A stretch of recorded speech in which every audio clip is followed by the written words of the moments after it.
Oscar Mike Sierra 365. I say again, you are entering Somaliland airspace through Mosby, effective from 11 November 2025.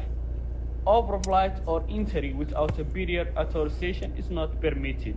in airspace. Go ahead. Copy that. Next time we'll follow your section and I will. يا حمر كوا هيدهان مرة كنا وكله ولا جري دونه ويش كله هيرو ولا جري دونه ويش كله هيرو أنا قلنا واحد لهنا ورشرابة عكارو إيمان بيدا عضل كي وحوي إن جمهورية الصومالي اللي بركة سني وحاجة سوقاري معلمهان دقنينا واوين إن قلب لو كاني هوada Soomaaliya ay tushuush ku furayso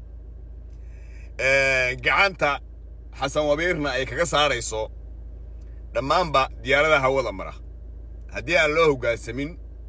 qaanuunka iyo kala dambeynta iyo shalay isla ogolkii lagu hawada ee xamar lagu geeyay maanta waxaanu aragnaa digniintii ugu dambeysay inay bixinayso diyaaradaha hawada maraya ay digniin siinayso leedahay maanta waa kama dambaysa soo laaban قرأت سؤال شيء حتى كورنا واجي مسبح مرة كلا بحي مر لودي دي ديارة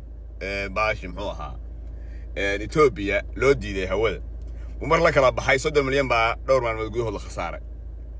هذا أنا الرواح ركبتي باللي يري قلب كتايوان باكنتي تشبه كفر يا حقيقة الصومالية ديارة وكل من دونا سلا أي شيء روتك شرال باكاي مان دونا واجاسنا shil baa dhici gaaray oo waxa isku sugtay laba diyaaradood oo midna tahay Turkish Airways midna Qatar Airways tahay isku sugtay kadibna waa dhaxaadiyay guddi baa loo diray Hargeysa tagay Muuse Faraal la hawaaliyay waxaaga waraaqo haatan waxaan uga gol leeyahay digniintii ugu dambeysay ayay bixisay Jamhuuriyadda Somaliland ee barakaysan waxa sugnaaba waa maalinka biri ah iyo tilaabada ay qaado iyo saamaynta ay yeelato ama qalabkoodu wuxuu noqonayaa bahal iska niic oo hawada meeshaan soko hadii la ku rooyay helicopteradu maraan bahal aan dhaafin buu noqonayaa ama xaqeeda ku dhacsanaysa annaga halkaas hadii la markaa saa u fiirshay waxa Taiwan laan baa la isku dhaaf annagu Taiwan ma haysana moogta mar walaanu saas kala samayn lahayn laakiin jamhuuriyadda Somaliland ayaa annagana hadday wax kaagaan hawada iyada hadda idin sheegaya hawada Puntland jamhuuriyadda Somaliland ayaa ka noqon doonta inta aanu qarab Taiwan oo kala helayno walaalayaal reer jamhuuriyadow idinka hawada noo maamuli doona qaybtayada ku dara qaybtayada waxa la sheegay ilaa gaalkacyo ilaa dhuusa mareeb inay qalabka ay haystaan awood u leeyihiin khalkhal galiya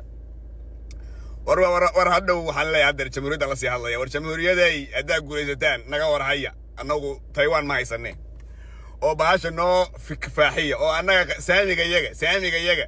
idinka noo haya guulaystaan ilaa jamhuuriyadda mooryaan baa xamar haysata ku qaraabanaysa waxaan ognahay akoon gaar ah in maxaa EFC fiisadii loo furtay marnaba markasta waxaan kala taaganahay xaqan kala taaganahay xaqu waa xagee waa jamhuuriyadda la cuna qabataynayo la dhibaataynayo ee dhammaan ummadda Soomaaliyeed la dhibaataynayo ee lacagta laga meeranayo hadii la ku rooyahay iyo shalay wixii isku ogolka lagu ahaa ee hawadii Soomaaliya ee shalay ayadoo la wada ogol yahay oo Somaliland ka mid tahay oo Puntland ka mid tahay oo koonfurta Soomaaliya Mooryaanta jooga ka mid yihiin inta la sii yimid la yiri war Soomaaliya baan hayaan gacmo shisheeye hawadana noo hayn xamar aan dhigano oo isku ogol oo lagu saxeexay maanta in lagu dhibaateeyo shacabkii oo la yiraahdo gabdhihii uurka lahaa iyo gabdhihii hadii la ku rooyahay dhalayay iyo caruurtii ee la boorada caalamka looga reebo oo leeyahay EFC ma wadatin